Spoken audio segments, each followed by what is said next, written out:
Well, we're going to toss out to the introduction. Belch your vestige, guys. Don't go anywhere. We'll be back in a sec.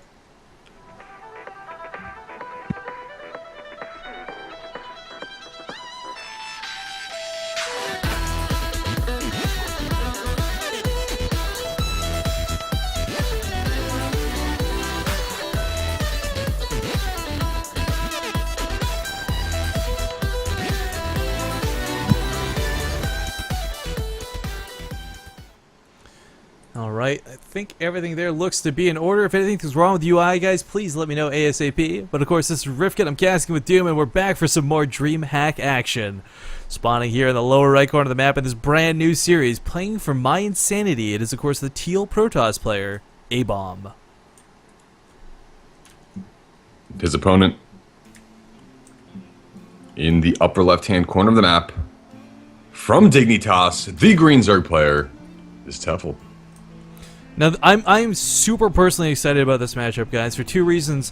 One is we cast Tefel a lot. Doom and I, how many times have we seen this guy in the Zotac Cup and go for StarCrafts? Like, Tefel has been a guy that's been around for a while, but the thing is, it wasn't until recently he was really a force to be reckoned with. I think it was like almost 2 months ago now he announced that he was going full-time with StarCraft 2, and we started he went from being like someone who would barely make it to the quarterfinals to someone who was contending in the finals for these weekly tournaments time in and time out.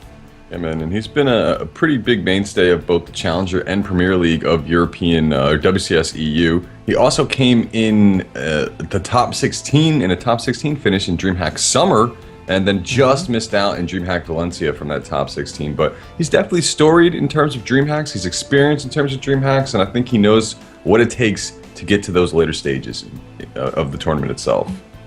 Yeah, but not to take anything away from ABomb. For those who don't know, this guy, he might not be as popular as White Raw, but him and White Raw together were like the fathers of Protoss when it came to the HOTS beta. These were the guys on the front lines doing things like the proxy Nexus cannons, testing the mothership core to its limits. ABomb is experienced with Protoss and then some, but the sad reality is he as well has not had like top finishing results, so a lot of people don't know this guy's name.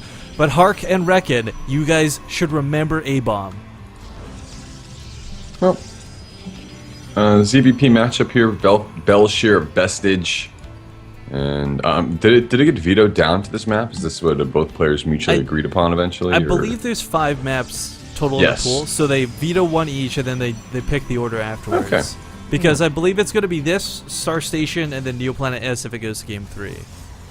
But actually, I want to comment on this real quick. I love that ABomb's opening with a Forge Expand. This is not something I would have ever fathomed myself saying after having cast Wings of Liberty, but the Gateway Expand is so risky, and it's got some pros, which are for certain, but there's also a lot of cons tied into it, and Tefel's one of those players that will take advantage of you for not having any static defense up early on in the game.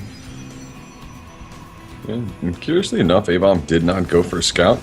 Didn't even send the probe across the field, just going to go with this build. He's definitely got a plan here, Rifkin. Now, I'm curious if this is going to, be a plan that's been derived from him watching Tefel's style in the matchup, or if it's just something that he's just, comfortable doing in and of itself. He's putting that Cybernetics core down in a slightly vulnerable position on the outside, so... Yeah, I thought that was going to go on the inside, to be honest with you.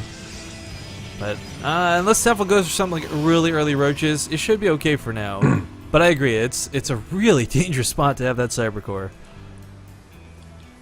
Yeah. He's adding on a third gas relatively, quick here off the bat is ABomb. So he's going to go for something which appears to be somewhat gas intensive. Only 2 workers on each refinery or each assimilator in the main base. Yeah, this is that very standard Protoss thing to do. You want to be able to time out the mothership core and your cyber core, but typically this is like a gas stint you do when you go for like a gateway expand. Doing it delayed like this is only going to further to keep him from going towards a Stargate or a Robo, and it's just going to be dedicating resources to saturating his natural as the catch to all of that. But of course, Tefel, playing it just like Zerg do. Oh, you went for the Forge Fast Expand? Well, Senor, I will play the very common card of going for my very fast third. I will note, though, he's only just now taking his gases. Tefel playing gasless for a long time. I mean, it's not like ABomb was going to send something across the field, but if ABomb had like a Mothership Core and a Stalker, or a Stalker and a Zealot even, he could have caused some serious damage to Tefel. Well, ABomb not messing around here, Rifkin. No scout, third base. He's just... This is Well, it's silly, but this is where the metagame is right now. The reason you wouldn't do this in Wings of Liberty was you had no way to defend that third base. A small amount of links could shut it down, but now you've got the mothership core. Even like few roaches, like 6 or 8, are not that big of a threat because of the photon overcharge ability. So it's actually kind of funny that that's where the metagame's taking it, where there's almost a no-rush 11 minutes tied into this matchup now. Well, he seems very comfortable with that agreement being placed down. That silent pact. But okay, the third base of Tefel here is just going to get now saturated with drones. We got the unit counting station, 54 drones, 43 probes on the field. So, ABomb's trying to keep up as best he can with the injects and the production over here from Tefel. And we are actually going to see missile attacks level 1 being researched. So, going to be a rangy focus right off the bat from Tefel. And curious to see if he starts that roach speed as soon as the lair finishes in just a moment. Yeah, that's a curious thing to point out. He did manage to snipe off the Overlord, but man, I love this wall that ABomb's got coming down. I mean, so typically you'll see the cannon boxed in by the 2 gateways, and that's nothing too out of the ordinary, but this is a full wall off that is mostly covered. That is pretty impressive there. A couple of stalkers are going to engage a small pack of lings. A troop is going to retreat back across the field. Creep spread coming out here for Tefel, extending slightly. Down that ramp. Going to try to get that going as soon as he can. Even connecting his main base and his natural here with the Overlord. Doing a little. Yeah, and I do want to point out the energy currently on these queens is so precise that he has not missed any injects yet. Which at this stage of the game is nothing too noteworthy. But if he can keep this up for the rest of the game, that's what really There's so many subtle nuances to Zerg that I think a lot of people overlook, and injects are certainly one of the most important mechanics when it comes to dealing with any race. Yeah, definitely impressive if a player can keep that up. Ooh, nice position on these stalkers. He's still going to lose one, but the other one should be able to get out alive, I think. Nope, never mind. Gets the re-surround on it. Can't quite escape. Well, back at home here, ABomb is going to finish up his +1 ground weapons upgrade in just a moment. He's also adding on a Templar Archive, so I believe this is just going to be for Archons, going into the mix of his composition here. Charge is about approaching the halfway mark complete, but it looks like Tefel's going to be trying to hit a timing of his own. Mothership Core, of course, just being a little bit cheekier. Of course, nothing can shoot up, but this is a lot of roaches, and there's only a couple Immortals. Now, the Immortals with sentries can fend this off if he catches them correctly, but he's already burning a lot of force fields, too, when you've only got 5 sentries on the field. Yeah, and it's going to be a dual-pronged attack. You're going to need a lot of force fields in the position that he's currently in. No static defense going to be able to protect him here as the roaches are moving in.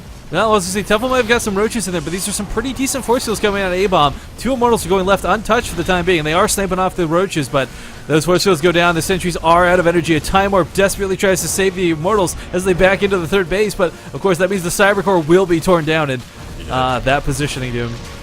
That vulnerable position that we mentioned earlier in the game. 36 roaches on the field, and was just a moment ago, Riffin, with 13 more in production.